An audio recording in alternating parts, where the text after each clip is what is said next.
औज़ुबिल्लाहि मिनश्शैतानिर्रजीम बिस्मिल्लाहिर्रहमानिर्रहीम। आज के मुल्तान तस्बार के तालीमी सेशन का बाकायदा आगाज़ तिलावत कुरान पाक से करने के लिए मैं इरफान अली सिद्दीकी साहब से गुजारिश करूँगा वो तशरीफ़ लाएँ और तिलावत कुरान पाक से आज के तालीमी सेशन का आगाज़ करें। औज़ुबिल्लाहि मिनश्शैतानिर्रजीम बिस्मिल्लाहिर्रहमानिर्रहीम। क़ुल हुवल्लाहु अहद अल्लाहुस समद लम यलिद वलम यूलद वलम यकुन लहू कुफुवन अहद। सदक़ल्लाह। जज़ाकल्लाह। अब हम बिला किसी ताख़ीर मोहम्मद रोनस गाजी साहब हमारे सीनियर मेंबर मुल्तान तस्बार, इनसे गुजारिश करूँगा कि आज के लेक्चर को डिलीवर करें।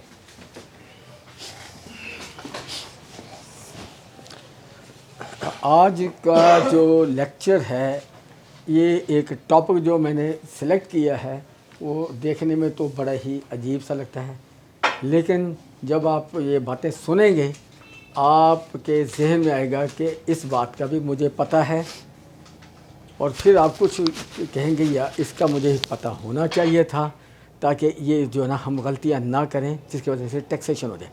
ये वो अनअवॉइडेबल टैक्सेशन है जो हमारे यानी अवॉइडेबल टैक्सेशन वो टैक्स है जिसका हम कोई मोहतात हो जाएं तो इस टैक्स को हम अवॉइड कर सकते हैं। सिर्फ मोहतात होने की ज़रूरत है, हम जो है ना तो कानून के गाइडेंस में रहते हैं, उसके मुताबिक चलें, कुछ चीज़ें जो करने की करें।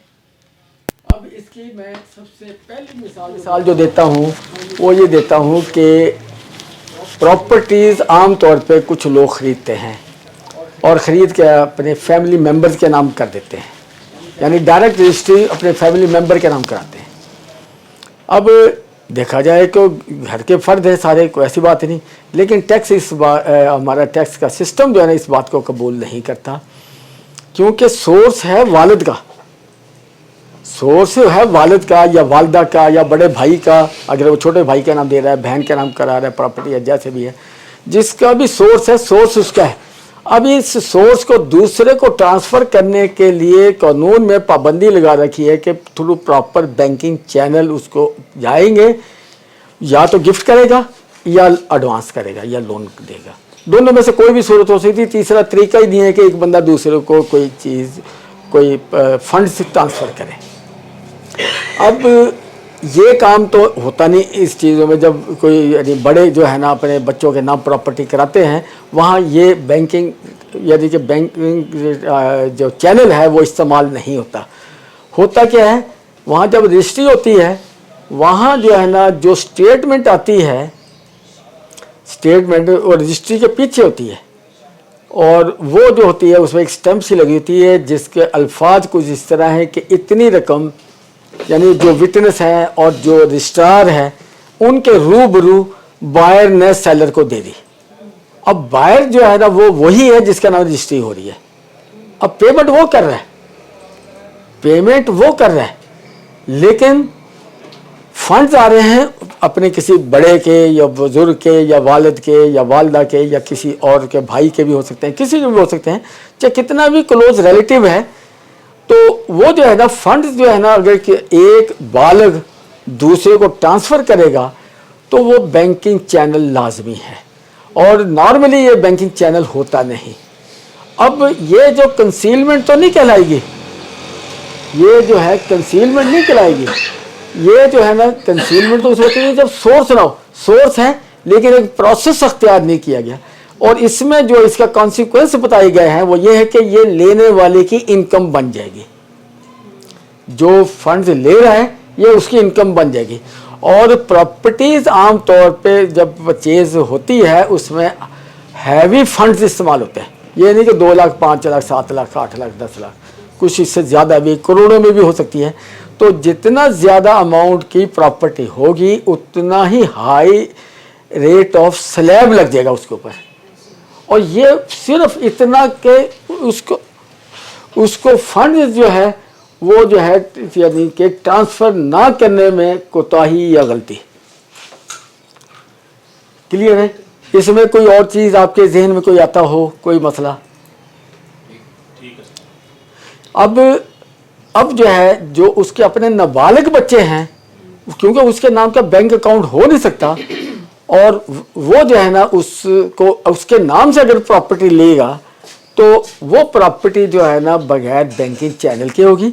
लेकिन वो आपको पता ही है कि वो जो वेल्थ स्टेटमेंट बताती है कि वो जो है ना जो माइनर चिल्ड्रन, बल्कि डिपेंडेंट का भी उसमें लफ्ज़ है, डिपेंडेंट, माइनर चिल्ड्रन और स्पाउस। स्पाउस से मुराद होती है कि अगर मियाँ की खावन की वेल्थ स्टेटमेंट है तो उसकी बीवी, अगर बीवी की वेल्थ स्टेटमेंट है तो उसका खावन, यानी कोई भी यदि जो स्पाउस हो उसके भी वहाँ एसेट दिखाने होते हैं। तो लिहाजा वो माइनर चिल्ड्रन के तो उसमें वैसे ही आ जाएंगे, उसको तो सोर्स एक्सप्लेन करना पड़ेगा उसी को ही जो ट्रांसफ़र कर रहा है, तो वहाँ एक गुंजाइश है, बाकी इसके अलावा और कहीं कोई गुंजाइश नहीं है।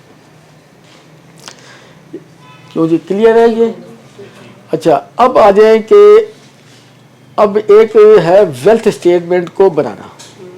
पहला तो हो गया ना परचेज ऑफ प्रॉपर्टी,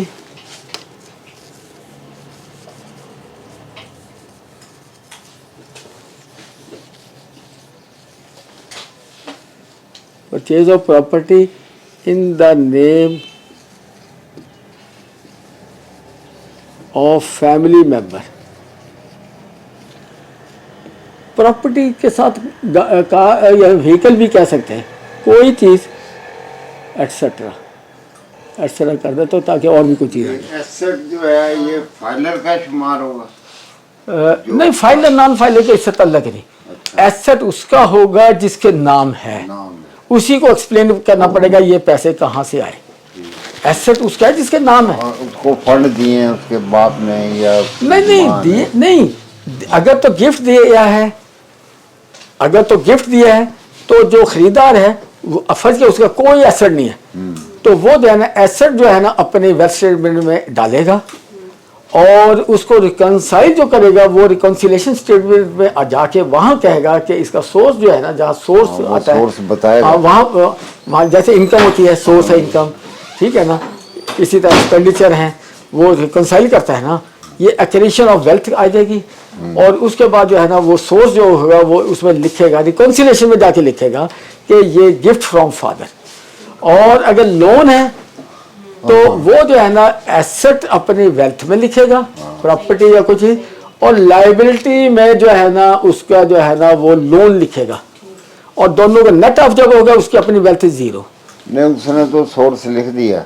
हाँ। लेकिन वालिद जिस जो अपनी फाइल जो करेगा, अपना फाइल करेगा, वो उस फंड को क्या कहेगा?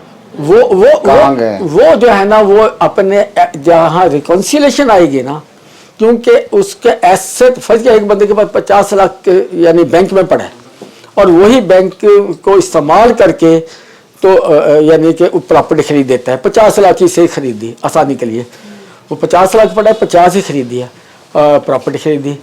अब वो जब बैंक रिकॉन्सिल अपने वेल्थ स्टेटमेंट बनाएगा वो 50 लाख बैंक वाला तो नहीं आएगा ना, बैंक वाला तो नहीं आएगा। सही। तो वो जो है ना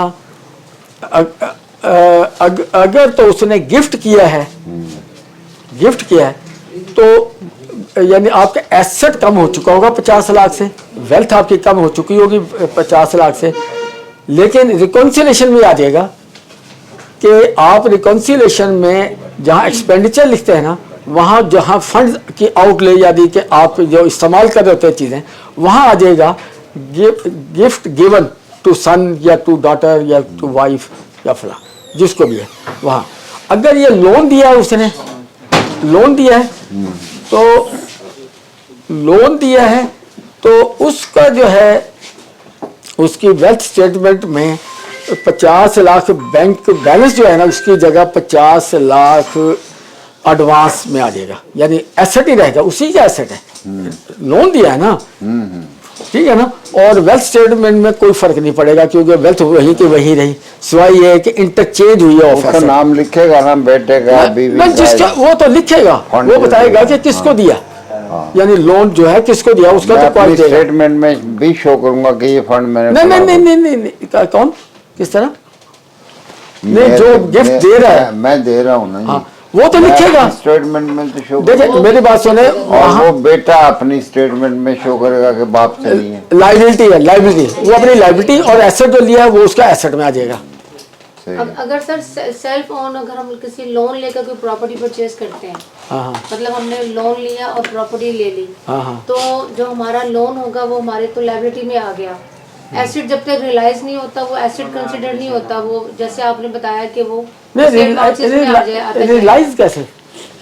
मैच्योर नहीं हो गया, मतलब कि मतलब पूरी पेमेंट से जो है, मतलब एक प्लॉट खरीदा 10 मरले का, हाँ हाँ 10 मरले को उसने डाउन पेमेंट दे दी, उसने यानी इंस्टॉलमेंट बेसिस पे, इंस्टॉलमेंट बेसिस पे प्रॉपर्टी आपकी हुई ही नहीं ठीक है, जब तक आपके नाम नहीं हो जाते, और उस वक्त तक वो जो है ना वो आपका एडवांस ही होगा या डिपॉजिट।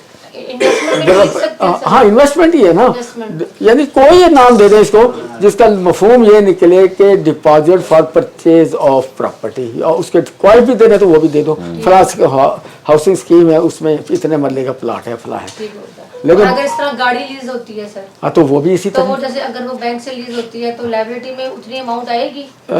नहीं, आपका ऐसे एसेट, installment- आपका एसेट भी आएगा, हाँ, asset जो आप पे कितने करते, amount से? जो आपने पे किया है वो एसेट है, ठीक है, जो आप क्या आउटस्टैंडिंग है वो लाइबिलिटी में आएगा। वो फिर ईयर वाइज लेस होता जाएगा ना। हाँ लाइबिलिटी लेस होती जाएगी, मतलब कि अगर हाँ, हम यहाँ से एसेट लेंगे- बढ़ता जाएगा, लाइबिलिटी liability कम कम होती हो जाएगी। लाइबिलिटी कम होती हाँ, जाएगी, ऐसे ही। और उसका कुछ सोर्स आएगा तो वो पे करेगा, source भी तो बढ़ा- वही इसका मतलब वो जो सोर्स है उससे एसेट बढ़ रहा है, ठीक हो, वो रिकंसिलेशन में आएगा। हाँ ठीक है, फर्ज किया 20 लाख अगर पेमेंट कर देता है उसको अपने उस प्रॉपर्टी के अगेंस्ट एक साल में, तो 20 लाख का उसको यानी उसका एसेट बढ़ जाएगा, सही हो गया, और उसका रिकॉन्सिलेशन उसको बताना पड़ेगा ये 20 लाख आया कहाँ से। हाँ सर ठीक हो। हाँ जी खलील साहब, अभी मैंने बताया था आपके आने से पहले कि अगर कोई बंदा अपने फैमिली मेंबर्स के नाम प्रॉपर्टी परचेज करता है तो उसका तरीका यही है, यानी कि ये बता रहे थे कि प्रिकॉशन है टू अवॉइड अवॉइडेबल टैक्सेशन, जिस टैक्सेशन को आप अवॉइड कर सकते हैं। अब अगर आप वालिद आमतौर पे बेटे के नाम खरीद देता है, वाइफ के नाम प्रॉपर्टी खरीदता है, सोर्स वालिद का है, तो क्योंकि वालिद है सारे वहाँ इंडिपेंडेंट है, तो परचेज जब होती है प्रॉपर्टी या गाड़ी या कोई चीज़, तो उसमें तो उसका पेमेंट तो वो कर रहा होता है, तो पेमेंट जब कर रहा होता है तो उसको जो है ना फंड एक्चुअली पे किए होते हैं वालिद ने, लेकिन क्रॉस चेक के बगैर अगर किए हुए हैं तो वो बेटे के इनकम बन जाएगी। आगे से कंसीलमेंट तो नहीं बनेगी, लेकिन उसके ऊपर नॉर्मल टैक्स लग जाएगा।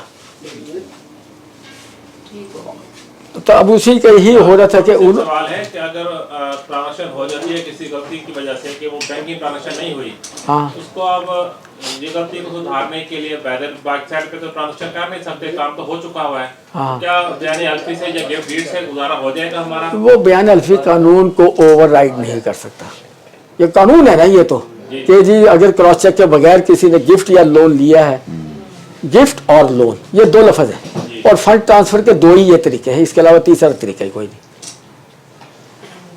बैंकिंग ट्रांजैक्शन हर समय कंपल्सरी है, है। बैंकिंग ट्रांजैक्शन हाँ देखिए ना, बयान अल्फी या और चीज़ें ये उसको जो है ना ये और दूसरी बात ये है कि फंड जो है ना, फर्ज किया किसी बंदे को आज फंड्स आ गए हैं 10 करोड़ के, उसने 50 लाख की जो है ना कोई प्रॉपर्टी खरीदी है एक दिन पहले खरीदी है। अब ये जो है ना क्योंकि वहाँ तो आता है कि जी ये मेरे रूबरू रिश्तेदार और इन गवाहों के रूबरू जो है उसने ये जो है ना ट्रांजैक्शन की है, ये पेमेंट की है। जी ठीक है सर, जब पैसे उसको अगले दिन आ रहे हैं, वो जस्टिफाई नहीं हो सकता, एक दिन पहले को जस्टिफाई नहीं कर सकते आप, जी जी सही है। तो इसको तो कॉमन वैसे प्रैक्टिस में देखी गई जो अमूमन जो हमारे क्लाइंट्स आते हैं तो उनका यही होता है कि काम करके आए होते हैं और अपना रजिस्ट्री भी हो चुकी होती है, ट्रांसफर हो चुके हैं, कई टाइम उधर फिर बैंकिंग ट्रांजैक्शन नील होती है, कोई काम नहीं करते। बिल्कुल सही, बिल्कुल सही। बावजूद अक्सर लोग ऐसा नहीं करते, बिल्कुल सही, ये बिल्कुल गलती सही, बहुत ज्यादा है। बिल्कुल सही। और दूसरी बात आपको ये बता दूं, इसमें मेन चीज़ जो है वो ये है कि जो हमारा जो टैक्स पेयर है, बिजनेसमैन है खासकर, जी जी हाँ जी, वो अपने आप को दुनिया का अक्लमंद तरीन बंदा समझता ये है, ऐसे ही है, सारे काम खुद कर रहा होता है, कोई मशवरा हमसे नहीं लेता, जी ऐसे ही है। उसका एडवाइज़र है, बल्कि यहाँ तक है कि पुराने ज़माने में एक वक्त होता था जब जो है ना ये जो है ना अंजुमन ताजरा वाले FBI में ये जाया करते थे। उससे पहले कोई वक्त होता था जब टैक्स बाहर जाती थी, वो कोई मुज़ाकरात करती थी, कुछ सेटलमेंटें करती थी, कुछ चीज़ें डिसाइड कराती थी। बाद में फिर दौर आ गया, जब से शटर डाउन का दौर आया तो ताजर इतने के खटपैंच बन गए, वो जो है ना जाके जो है ना मुज़ाकरात करते हैं और हम लोग जो है ना उनकी तरफ देख रहे थे ये अंजुमन ताजरान वाले या जो भी गए हैं वो क्या सेटल किया। क्योंकि खलील साहब याद है ना आपको, ये हम उनको देखा करते हैं उनका क्या सेटल हुआ। ये बहुत अरसा रहा, 20 साल तो रहा है। फिर उसके बाद जो है ना फिर जो है ये कुछ मुशर्रफ दौर में ज़रा उन ताजरों पर ज़रा काफ़ी सख्तियाँ हुई और जिनमें को गैर अखलाकी को उनसे हरकतें भी की गई। तो फिर वो ताजर जो है ना खामोशी से घर बैठ गए। अब आपने कभी नहीं देखा किसी ने शटर डाउन किया हो या कोई ऐसी बात की हो या कुछ। और दूसरी बात ये है कि उसी दौर में जब ये जो है ना इस इधर से मुशर्रफ की तरफ से सख्तियाँ हुई तो साथ ही एक इसका जो है ना इसको बेहतर करने का एक प्रोसेस जो था वो जो हुआ वो ये हुआ कि अब्दुल्ला यूसुफ जो है ना 2004 में वो जो चेयरमैन FBI बना। तो उसके दौर में जो है ना ये क्योंकि महकमे में रहे हैं खलील साहब, इनको डायरेक्शन थी कि आप अगर किसी बंदे रिटर्न नहीं भी भेजी तो उसने को उसका अपने नोटिस नहीं देना और ना सॉरी बंदा सर्विस के लिए नहीं जाएगा, आपने डाक के जरिए भेजना। एक बार यहाँ RTO मुल्तान की रिटर्न ने 40,000 कम आई पिछले साल से, उसी दौर की बात है। अब जो है ना 40,000 को जो है ना राब्ता करने के लिए पहला तो ये है कि 40,000 कागज चाहिए, प्लेन पेपर, फिर उसके ऊपर वो नोटिस प्रिंटेड हो, यानी कि जिसे कहते हैं ना क्या कहते हैं उसको जो है स्टीरियोटाइप किस्म का, उसके ऊपर आपने हाथ से लिखना पड़ेगा या आपने ये प्रॉपर्टी खरीदी है, उसका नाम पता तो वो हाथ से लिखना पड़ेगा, फिर प्रॉपर्टी की डिटेल भी लिखनी पड़ेगी, इतने की है और डेट भी डालनी पड़ेगी। फिर उसके ऊपर उसका फोल्ड करके लिफाफा आप इस्तेमाल करना है तो 40,000 लिफाफा चाहिए, फिर आप 40,000 लिफाफा बचाने के लिए उसको फोल्ड करके उसी के ऊपर एड्रेस लिखेंगे, फिर 40,000 स्टैंप लगाएंगे, ठीक है ना। फिर भी जो है ना वो जो है ना जब जाएंगे हो सकता है कोई एड्रेस प्रॉपर हो या ना हो, या प्रॉपर्टी जो है ना प्लाट है वो प्लाट के ऊपर कहाँ वो फेंक के आएगा डाकिया, या प्लाट कहीं अब उसको कौन सा क्या पता कि कौन सा प्लाट उसका। तो कमिश्नर साहब होते थे उस वक्त, RCA ऑफिस नहीं हुआ था, तो वो जो है ना उन्होंने हमें बुलाया टैक्स बार वालों को कि जी आप इसमें क्या मदद कर सकते हैं। हमने कहा जी हम जो मदद कर सकते हैं हम पहले कर चुके हैं। कहने को वो कैसे, हमने कहा जी हमने जो है ना यानी हमारी ख्वाहिश होती है कि जो हमारे केसेस हैं उनको बुला बुला के रिटर्न दें, ताकि रिटर्न फाइल करें ताकि हमारी इनकम बननी है वहाँ से। तो ठीक है, तो हमने अपनी इनकम के लिए करना है, तो हम ये एफर्ट कर चुके हैं। अब इसमें आपकी मदद हम और कुछ नहीं कर सकते। कोई बंदा हमारे पास आ गया फिर भी हम रिटर्न फाइल करेंगे, उसके हम ये नहीं कहेंगे कि आप लेट आए हैं या क्या है या नहीं आए फलां। तो ये चीज़ थी।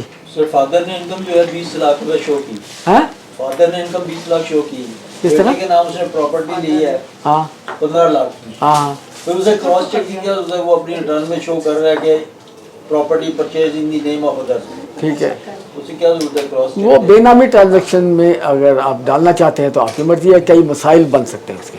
वसाइल तो उसके हैं ना, क्लियर 20 लाख इनकम दिखा रहा है वो 20 लाख की। नहीं वो दिखा रहा है, लेकिन जो है ना बेटी का अपना अकाउंट गलत हो जाएगा और अगर वो टैक्स पेयर बनना चाहती है तो रिटर्न में प्रॉपर्टी उसके नाम है। वो तो अभी एडल्ट नहीं है ना। नहीं वो पहले मैं बता चुका हूँ, नाबालिग बच्चों की प्रॉपर्टी तो वैसे ही पेरेंट्स में क्लब होनी होती है, वो तो वैसे ही क्लब होनी होती है, ये तो अलग नहीं। ये बात हो रही है उनकी जो बालिग है, जो बालिग है। फॉरेन करेंसी में अगर बाप पैसे भेजता है, बाप या भाई कोई भी, हाँ और उसके बाद उसका भाई या उसका बाप या उसकी माँ वो फंड उसको ट्रांसफ़र कर देता है और वो उससे कुछ चीज़ खरीद लेती है, वो टैक्सेबल होगी। नहीं नहीं, वो ट्रांसफर उसके बैंक अकाउंट में गए हैं या कैसे? उसके पैसे भेजे हैं बाहर से और उसी अकाउंट से उसने उसको बेटे को दे दी। बात यह है कि यहाँ दो मसले आते हैं। पहली तो बात है कि उसका सोर्स क्या है बाहर का, क्या भारत का सोर्स जरूरी है कि हाँ, भाई नहीं वो नहीं बताए। देखे ना कि उसने भेजे। एक होता है फॉरेन रेमिटेंसेस। फॉरेन रेमिटेंसेस में अगर आप लेंगे तो वो जिसके नाम आए हैं ना ड्राफ्ट बाहर से या ट्रांसफर हुए पैसे, वो उसी के वो यानी कि कहलाए गए फंड्स उसी के, और उसके लिए सिर्फ उसको यह है कि यानी फॉरेन रेमिटेंसेस हो, फॉरेन करेंसी में आया हो और यहाँ आकर जो है यहाँ थ्रू यानी बैंक में आया हो, और यानी दो कंडीशन, बैंक में आया हो और बैंक से पाक रुपीज़ में निकला हो। ये दो कंडीशन अगर पूरी हो रही हैं तो उसको तो एक जनरल इम्यूनिटी जो है उसके तहत नहीं पूछा जाएगा, उसके तहत नहीं पूछा जाएगा। सोर्स के फैसले हैं कि अगर आप डॉलर में आए, आप डॉलर विड्रॉ करते हैं तो कहते हैं सोर्स तो इसका प्रूव हो गया कि इसने डॉलर। नहीं नहीं नहीं नहीं नहीं नहीं, बात यह है कि ये जो है ना लॉ जो कहता है वो दो कंडीशनें कहता है, ठीक है ना, यानी कि फॉरेन रेमिटेंसेस और फॉरेन रेमिटेंसेस जो है इधर आके पाक रुपीस में इन कैश हो। अच्छा, यहाँ एक रफड़ पड़ा था कि बाहर से जैसे सऊदी अरब से पाक रुपीस में ड्राफ्ट आ जाते हैं, पाक रुपीस में। वो ट्रिब्यूनल का कोई फैसला था जिसमें उन्होंने कहा था कि ये फॉरेन रेमिटेंसेस नहीं है, बल्कि उसमें मेरा जो व्यू है असल में फॉरेन रेमिटेंसेस तो यही है, फॉरेन रेमिटेंसेस यही है, क्योंकि सऊदी अरब में जो है ना पाक रुपीज़ वहाँ नहीं है। पाक रुपीज़ अगर कोई बैंक लेके भेजेगा तो वो जो है ना वो स्टेट बैंक यहाँ आगे नहीं, वहाँ से पाक रुपये के ड्राफ्ट आते हैं, कई पाक रुपीज में रेमिटेंस कन्वर्ट कर देते हैं ना, वहाँ तो वो रियाल जमा करवाते हैं, वो फिर नहीं, वो जो भी करते हैं, नहीं जो भी करते हैं, लेकिन जिन्होंने पाक रुपीज में वहाँ यहाँ भेजा है वो तो अपनी यानी कि स्टेट बैंक के लिए या उसका अपना जो भी मरकजी बैंक है उसका सऊदीया का और यहाँ का है, ये आपस में एक दूसरे से हमारे स्टेट बैंक से वो रुपीज में हिसाब किताब उनका होगा। वहाँ से लेंगे तो जो रुपीज भेज सकेंगे, वरना उनके पास तो रुपीज है नहीं। तो वो एक ही बात होगी ना कि वहां से नहीं, लेकिन ट्रिब्यूनल के फैसले हैं कि उसमें जो है ना उन्होंने कहा कि ये फॉरेन रेमिटेंसेस, ये तो पाक रुपीज आए हैं, ये तो फॉरेन रेमिटेंसेस नहीं है ये। और लेकिन मैं कहता हूँ फॉरेन रेमिटेंसेस असल तो वो है जो कंफर्म है कि जी वहां से जो है ना उन्होंने खरीद हमारे स्टेट बैंक से लिए हैं पैसे तो फिर भिजवाए। मैंने पैसे भेज दिए नहीं, मेरे अकाउंट में जमा हो गए, वो फॉरेन करेंसी अकाउंट है या पाक रुपीस का है, वो पैसे जो हैं फिर आगे मैं अपने किसी को ट्रांसफ़र करता हूँ, देता हूँ। टैक्सेबल मेरे लिए तो वो टैक्सेबल नहीं है क्योंकि मैं बाहर से लेके आया हूँ, मैंने अपने अकाउंट में डाला मेरे लिए, या जिसके नाम डायरेक्ट मैं भेज रहा हूँ वो भी टैक्सेबल नहीं है। लेकिन जब वहाँ से वो पैसे जो वहाँ पड़े हैं उसके बाहर से आए हुए वो किसी को देता है, उसके लिए क्या सूरत हाल है जो रिसीवर? नहीं, वो तो पहले बता दिया है ना कि जो बालग अफराद जो हैं, एक बाप अगर बेटे को भी देगा ना तो वो क्रॉस चेक के जरिए देगा, वरना वो लेने वाले की इनकम बन जाएगी और जितनी बड़ी रकम होगी उतना ही बड़ा स्लैब लग जाएगा उसके ऊपर। इनकम टैक्सेबल होगी या डोनर का इफेक्ट क्या होगा? डोनर किस तरह? मतलब जो दे रहा है नहीं, डोनर तो नहीं है, वो तो इनकम तो आपने धोनी की बना दी। नहीं धोनी नहीं, वो उसने तो दे दिया ना पैसे, उसके तो एसेट्स में से निकल गए। लेकिन प्रोसेस ये अब प्रोसेस की यही तो है ना कि ये अवॉइडेबल था, हमने वो प्रोसेस अख्तियार नहीं किया, ये अब हम इसके ऊपर टैक्सेशन खुद करवा दी, यानी अवॉइडेबल था। मैं तो वही तो कह रहा हूँ, टॉपिक हमारा आज का जो है precautionary measures to avoidable taxation, ये अवॉइडेबल टैक्सेशन है, ये अगर एहतियात हम करें तो अवॉइडेबल है। नहीं, ये तो हो गया ना सर। और लेकिन प्रैक्टिकली जो है ना ये चल रहा है कि फादर बच्चों के नाम खरीद रहा है प्रॉपर्टियाँ, वाइफ के नाम खरीद रहा है, इसी तरह ही। जो सेंडर है वो तो ठीक है, मतलब वो तो टैक्सेबल इनकम नहीं होगी ना उसकी फॉरेन की जो है, लेकिन जब वो अपनी इनकम से दूसरे को देता है, उसी इनकम में से किसी दूसरे को देता है, या कोई चीज़ परचेज करता है, वो टैक्सेबल होगी। नहीं सेंड नहीं, टैक्सेबल तो नहीं होगी। इनकम क्या ये या तो लोन ले रहा है या गिफ्ट ले रहा है, दोनों से एक ले रहा है। तो जब इनकम बनेगी उसकी तो फिर टैक्सेबल होगी। इनकम उस सूरत में बनेगी अगर वो जो है ना ये फंड ट्रांसफर जो है ना उसको क्रॉस चेक के बगैर हुए।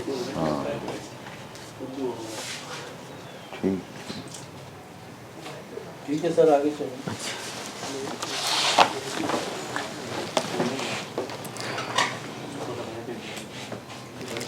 अच्छा, अब एक इशू और आता है कि वैल्यू ऑफ प्रॉपर्टी आपने क्या वेल्थ स्टेटमेंट में क्या डिक्लेयर करनी है वैल्यू ऑफ प्रॉपर्टी। सही है। हमारे जो है आपने अक्सर देखा होगा कि जो MN MPA या कोई प्राइम मिनिस्टर मिनिस्टर्स ये वो जो या जजेस फलां इनके जो है ना कच्चे चट्टे खोलते हैं ना, जब वो कहते हैं जी इसके तो असासे जो है ना आज से 20 साल पहले 1 करोड़ थे, अब जो है ना 50 करोड़ हो चुके हैं। ये कहाँ से हुए? इसके सोर्स तो है ही नहीं इतने।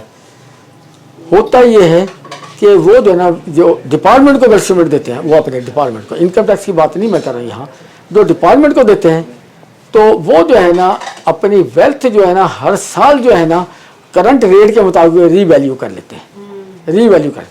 अब एक प्रॉपर्टी आपने 10 लाख रुपए की ली है, अब 25 साल 30 साल पहले, अब वो जो है ना 5 करोड़ की हो चुकी है।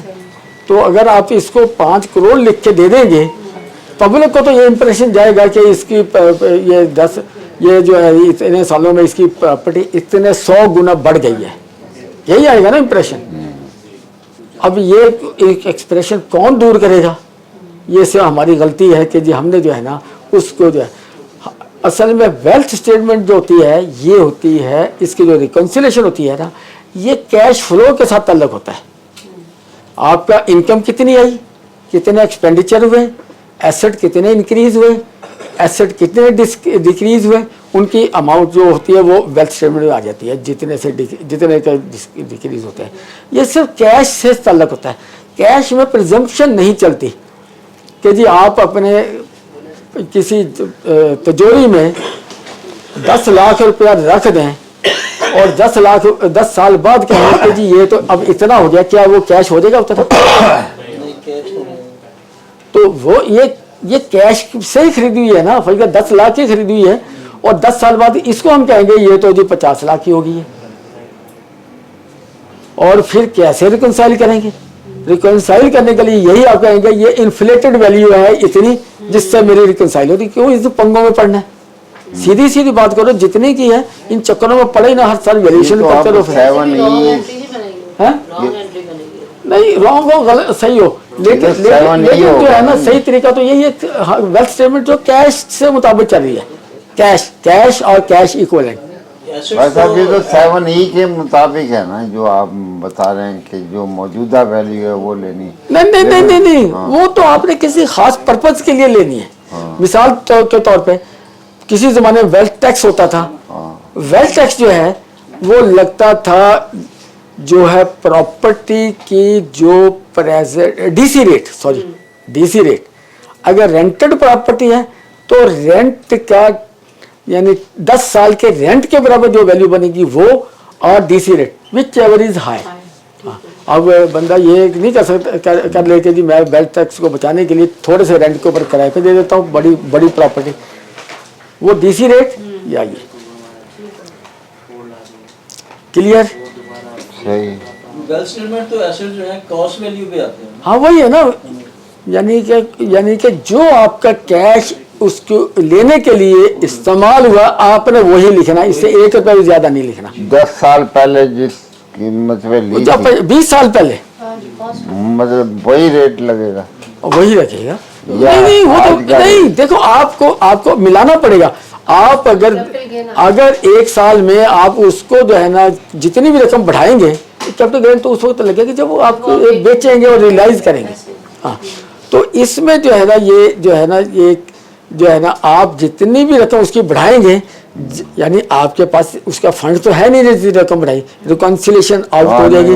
तो आप आउट रिकॉन्सिलेशन को लाइन में लाने के लिए रिकॉन्सिलेशन में लिखें ये रीवैल्यूएशन की वजह से इतना इजाफा हो गया, तो इस पंगों में पढ़ने की जरूरत क्या है अब। अच्छा, अब आ जाए कि प्रॉपर्टी जो इनहेरिटेंस में आती है।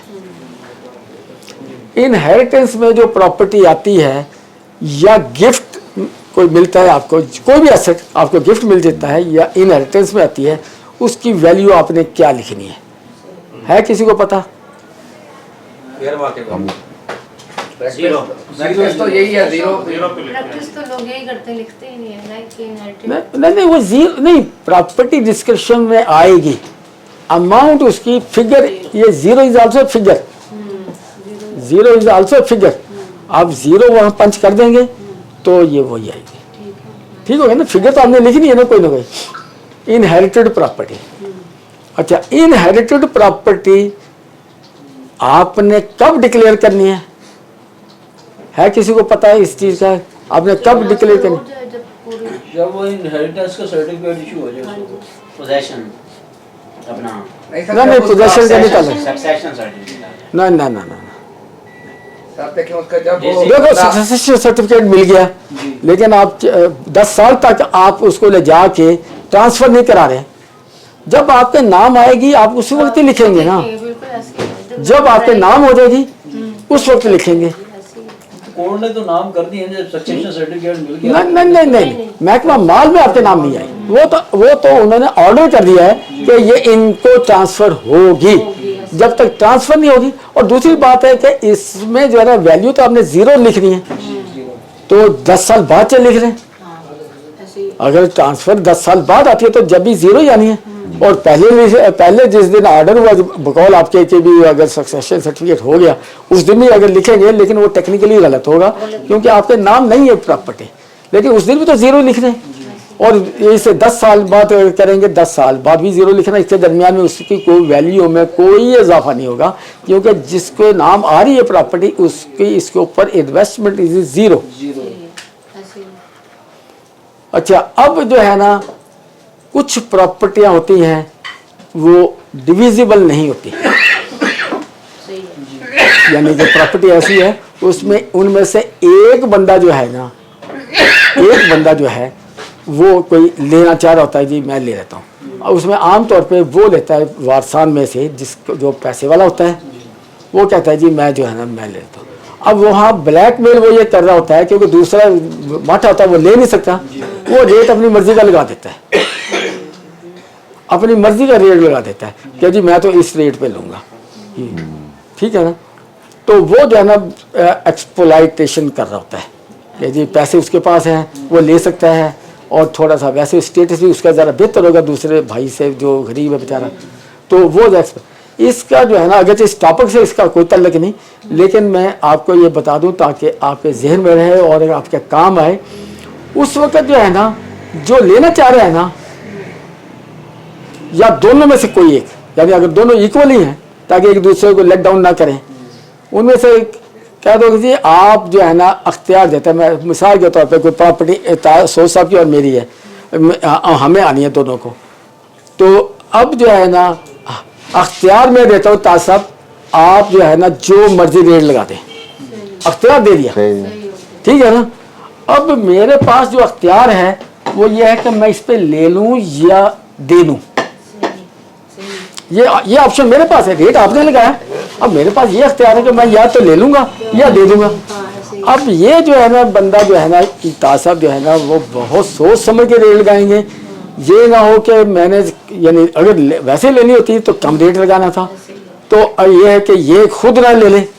अच्छा वो अच्छा पैसे अगर उसके पास नहीं है वो बाहर से बंदे ले लेता है कि ये जो इन्वेस्टमेंट का है कुछ ना कुछ उसमें से उसको भी बच जाएगा, कुछ उसको भी जिसने इन्वेस्टमेंट करनी है उसको, लेकिन उसका नुकसान हो जाएगा नहीं। और अगर ज़्यादा बताएगा रेट तो जो दूसरी पार्टी है जिसके पास डबल ऑप्शन है वो कहेगा जी आप ये ले लो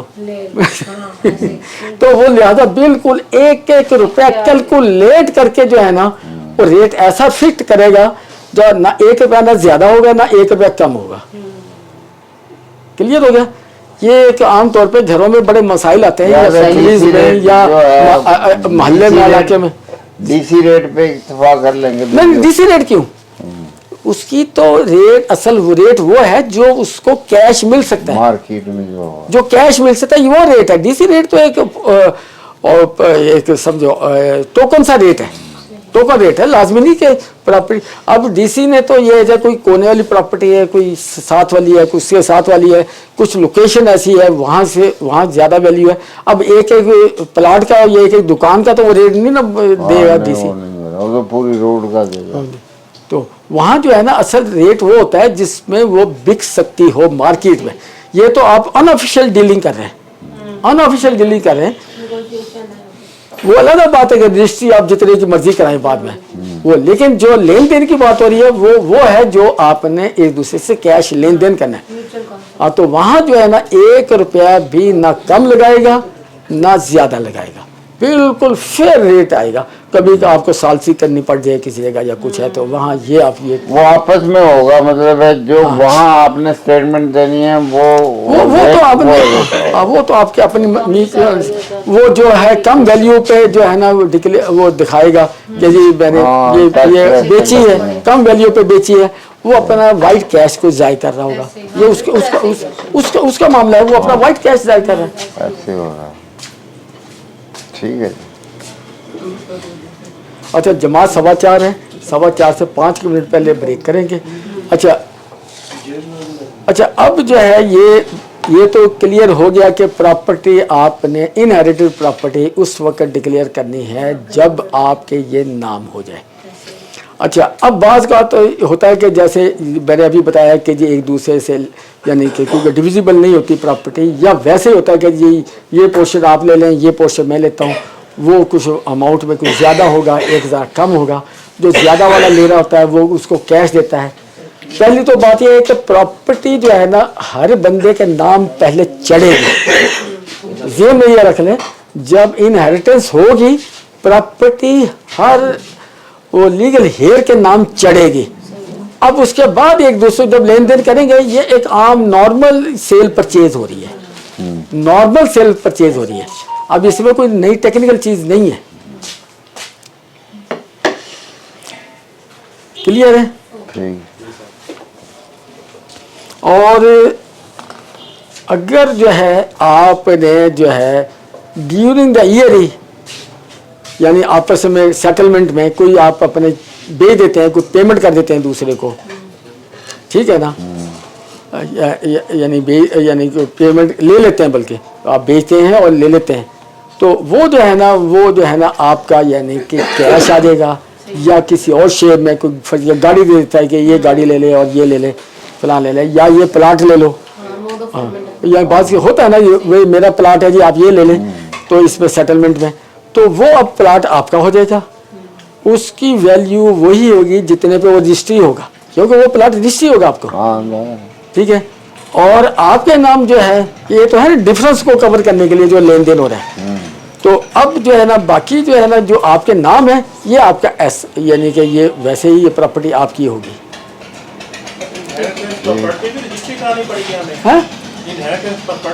नहीं, मैंने जो बात की है ना वो ये है कि इनहेरिटेड प्रॉपर्टी जो है ना, अब 2 इंडिपेंडेंट यूनिट हैं, एक कम वैल्यू का एक दूसरा ज्यादा का, बल्कि 2 ही भाई हैं, अब वो लेना चाह रहे हैं, अब इसको तोड़ फोड़ तो नहीं करेंगे ना, और वो ज्यादा वाला जो है ना जो बंदा ज्यादा वैल्यू वाली प्रॉपर्टी ले रहा है, जितनी ज्यादा है उतनी उसने या तो कैश देगा, या कोई गाड़ी दे देगा, या कोई अपना प्लाट दे देगा साथ, ठीक है ना।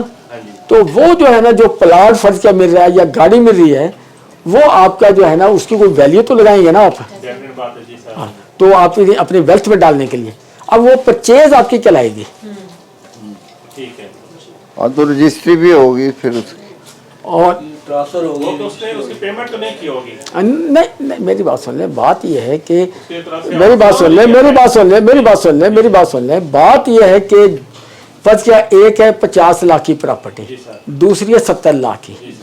अब 70 लाख की जो प्रॉपर्टी है दोनों भाइयों का हिस्सा तो दोनों में आया हुआ है ना, ठीक है ना, इधर से वो अपना यानी कि हिस्सा दूसरी प्रॉपर्टी में, जो हर प्रॉपर्टी में इनहेरिटेंस के हिसाब से वो यानी कि नाम चढ़ेगी, इधर से जो है ना 50 लाख वाली में से जितना उसका हिस्सा है वो उसको बेचेगा, जो दूसरा ले रहा है 50 लाख वाली प्रॉपर्टी ले रहा है, जो 70 लाख वाली ले रहा है तो वो जो है ना उसको यानी उसको बेचेगा, यानी दूसरे को 50 लाख वाले को, 20 लाख में से जो भी ताकि ताकि प्रॉपर्टियां दोनों के नाम जाएंगी ना, जी और तो जितनी ज्यादा की होगी वो आपस में सेटलमेंट करेंगे तो जब ही है ना, ये तो नहीं कि यदि थोड़ी सी रकम में ही वो एक दूसरे से कर लेंगे। सेटलमेंट तो सब ठीक है, हो जाएगी। मैं इसमें सवाल ये है कि इसमें कैश फ्लो जो है इन्वॉल्व नहीं होगा, क्योंकि ये तो आपस में जो सेटलमेंट कर रहे नहीं हैं। नहीं नहीं नहीं नहीं नहीं, बात यहाँ हो रही है कि जो कैश के बदले आपको मिल रहा है उसकी भी तो आपने वैल्यू दिखानी है ना, वहाँ उसकी वैल्यू नहीं दिखाएंगे। गाड़ी की वैल्यू आ जाएगी।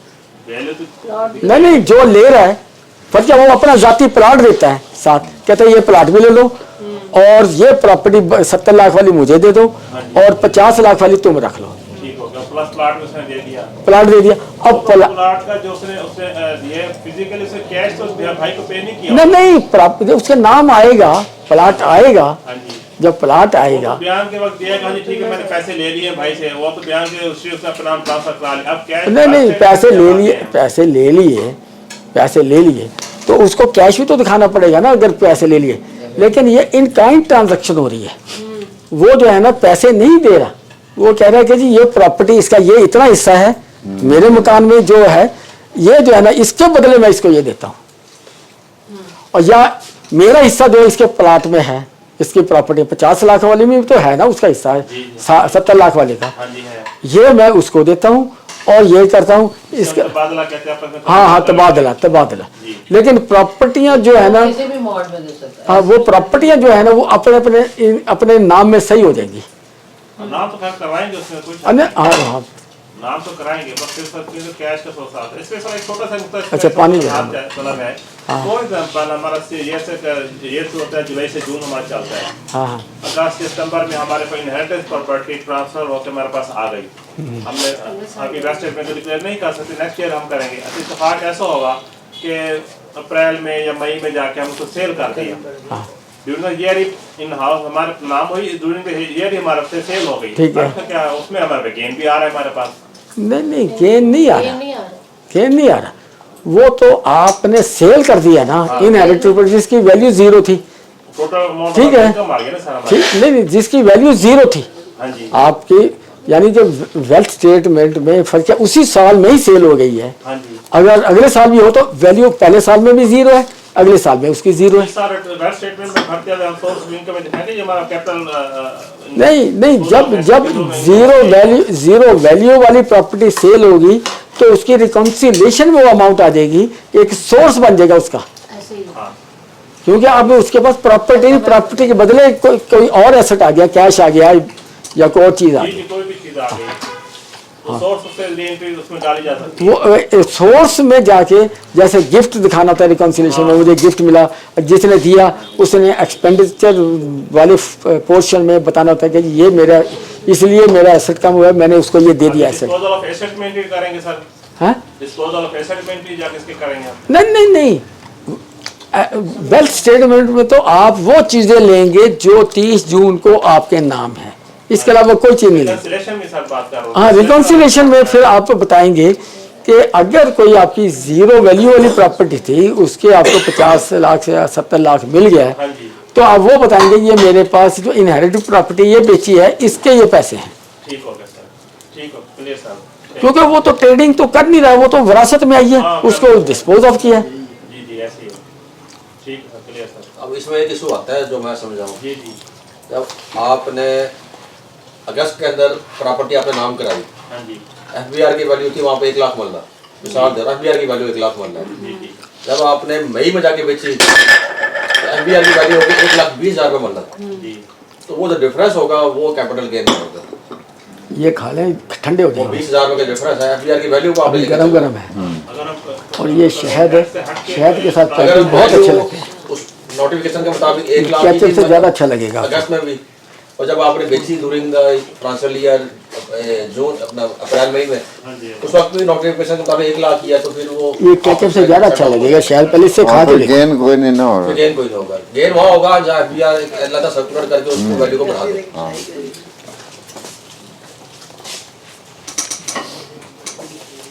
तो जब ट्रांसफर आपके नाम हुई उस वक्त वैल्यू कुछ और हो, फेयर मार्केट वैल्यू। हाँ और एफबीआर के मुताबिक, और जब बेची आपने उस वक्त और डिफरेंस हो फिर ये लाएगा, नहीं तो अदरवाइज आप रिकन्सिलेशन में उसको क्लियर करें एज ए सोर्स और पेपर अपने पास रख लें जो बेचने के और खरीदने के, और वो आप कर लें। तो वो आने टाइम काम आएगा कि हाँ, वो काम। जो सारा ने बेचा तो जी, जी, बस। उसमें आ गई। बस यही काम। हाँ।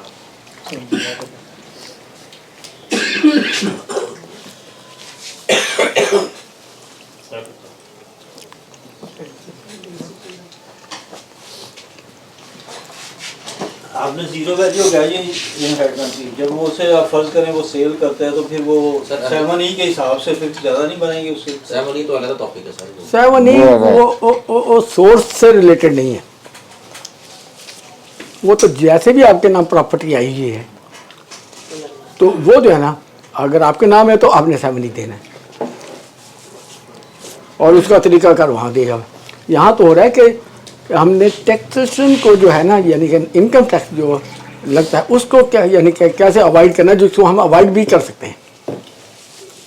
सर एक कंपनी है उसमें लोन फ्रॉम डायरेक्टर आ रहा है, सपोज के 1 मिलियन है, तो डायरेक्टर भी अपनी वेल्थ स्टेटमेंट में शो करा रहे हैं कि क्या कि लोन दे रखा है, लोन टू कंपनी।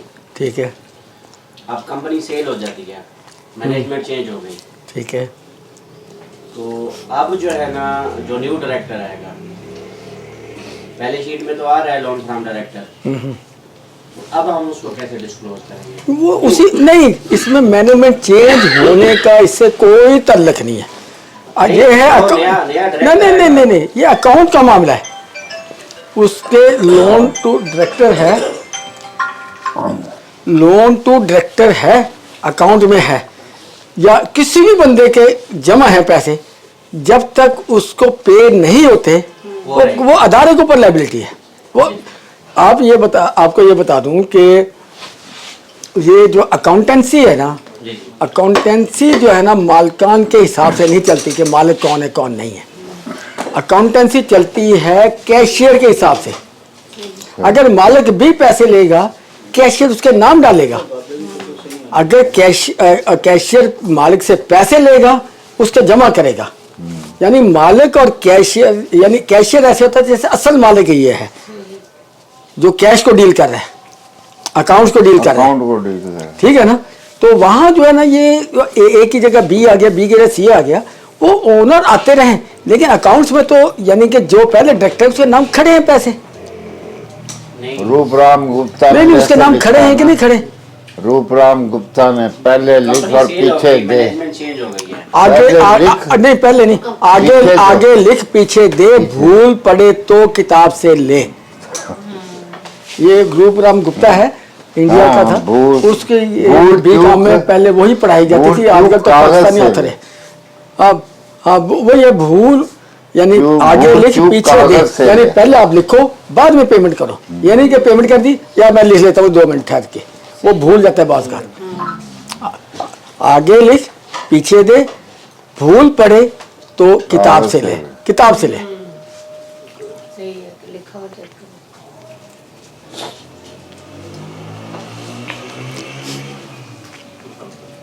अच्छा, अब ये है कि पहली वेल्थ स्टेटमेंट कैसे बनानी है, ये जरा ज़हन में रखना है।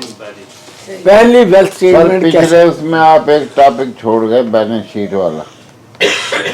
बैलेंस शीट वाला भी अकाउंट करेंगे, तक तो आ गया अरे था। बैलेंस शीट वाला भी करेंगे। वहाँ मैंने थोड़ा सा बता तो दिया था, कर दिया था वो थोड़ा सा। हमने अच्छा, अब जो है ये क्या था, ये पहली ये वेल्थ स्टेटमेंट बनानी, पहली वेल्थ स्टेटमेंट बनाने के लिए आपको बहुत ही इधर है जगह, इधर जगह है, हाँ जी आपकी जगह। जाए सदर खाली अस्त। हाँ। अच्छा, अब पहली वेल्थ स्टेटमेंट बनाने के लिए आपको बहुत ही एक्स्ट्रा ऑर्डिनरी कॉन्शियस होना पड़ेगा। वो इस तरह कि आपने उसको पिछली हिस्ट्री सारी देखनी है, कभी कोई प्रॉपर्टी बेची है, ठीक है, कभी खरीदी है, खरीद के बेच दी है। अब आप ये नहीं कर सकते कि जी आप जो है ना उस बंदे ने कोई फर्ज किया 50 लाख की प्रॉपर्टी को बेची है, आप कहें जी वो कैश डाल दें। अब उस प्रॉपर्टी बेचने के बाद उसने 40 लाख की खरीदी भी है। अब अगरचे टाइम बाहर है, ये वो भी तो टाइम बाहर है कि 50 लाख की बेची और 40 लाख की खरीदी, दोनों टाइम बाहर है। लेकिन जो है ना ये सिस्टम जो है ना यानी कैश फ्लो का अलाउ नहीं करता कि ये जो 50 लाख की बेची वो आज कहे जी मैंने तो ये रजिस्ट्री है मेरी, मैंने 50 लाख की बेची। अब जब उससे पूछा जाएगा ये बाकी प्रॉपर्टी कब खरीदी कैसे, अगर ये साबित हो जाता है कि वो जो है ना बाद में खरीदी हुई है, तो अगर वो कोई अपना फंड दिखा देगा वो कंसीलमेंट बन जाएगी उसकी। मतलब मौजूदा एसेट्स को साबित करने के लिए आपको पीछे माजी में नहीं, ये बात नहीं है। हाँ। ये बात नहीं है। बात ये है कि पहली वेल्थ स्टेटमेंट जब बनाएं आप कोई ऐसा सोर्स, बात आप हो रही है सोर्स की, जो आपका सोर्स बन सकता है, तो आप उसको सोर्स उसको जरूर डालें और उसके बदले चाहे कैश डाल दें, चाहे रिसीवेबल डाल दें, कुछ डाल दें, क्योंकि ये आपके बाद में काम आएगा। इस वक्त हो सकता है जब आप वेल्थ स्टेटमेंट बना रहे हैं तो बस बंदे को यही है कि जी मैंने तो ये बस ये फॉर्मेलिटी कंप्लीट करनी, फॉर्मेलिटी नहीं कंप्लीट हो रही, और उसका सोर्स भी तो देना पड़ेगा। नहीं, अगर सोर्स है तो वो डालो। हाँ वही डालो ताकि ये बाद में जब कभी जरूरत पड़े वो प्रॉपर्टी खरीदे या कुछ करे, आपके फंड्स ना हो वेल्थ स्टेटमेंट में, ये आपके काम आएंगे वहाँ। और आप जो है करोड़ों का आपका सोर्स आप वेल्थ स्टेटमेंट बनाते वक्त आप नहीं लिखते तो महकमा नहीं पूछेगा, क्योंकि आपका एसेट है, आपने एग्जॉस्ट कर दिया। जाके आप कहेंगे जी मैंने तो जाके दरिया चिनाब में फेंक आया हूँ, या मैंने किसी को दे दिया, फलां कर दिया, खैरात कर दिया, या एक्सपेंस कर दिया, करोड़ों का एक्सपेंस कर दिया। आप कहते हैं मैंने 10 करोड़ का एक्सपेंस किया इस साल कर दिया, वो कहेंगे ठीक है जी कोई ऐसी बात नहीं, सोर्स था कैश था कर दिया। लेकिन आप कहेंगे जी मैंने 10 लाख का जो है ना यानी कि कोई जो है ना कोई चीज़ खरीदी है उसके लिए पैसे नहीं है, तो वो एडिशन कर देंगे। यानी कि वो आपका एसेट जो आता है, यानी आप कोई यानी कि एक्सपेंडिचर करते हैं या एसेट खरीदते हैं, उसके ऊपर जो भी 1 रुपया भी लगेगा उसका भी पूछेंगे ये कहाँ से आया।